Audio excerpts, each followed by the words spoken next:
Narito na ang Balitang Express sa oras na ito. Bus Inspector binaril sa bayan ng Tantangan, lalawigan ng South Cotabato. Sugatan ng isang bus inspector ng pagbabarili ng hindi kilalang mga sospek alas 8:40 kagabi sa kahabaan ng National Highway Purok Aurora, Barangay Poblacion, bayan ng Tantangan, lalawigan ng South Cotabato. Nakilala ng pulisya ang biktima na si Erwin C. Laisol, may asawa at naninirahan sa Purok Kasagana sa nasabing barangay. Ayon sa inisyal na investigasyon, naghihintay ng bus si Laison sa waiting shed upang suriin nang dumating ang mga suspect na sakay ng itim na Kawasaki Baja motorcycle na walang plaka.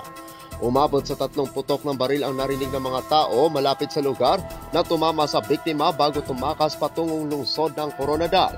Sa ngayon, nagsasagawa ng hot pursuit operation ng mga otoridad upang matukoy ang motibo sa pamamaril at madakip ang mga suspect. Yan muna ang Balitang Express sa oras na ito. Ako ang inyong lingkod sa Balita Online, Apolinario Terdidignati, Valencia.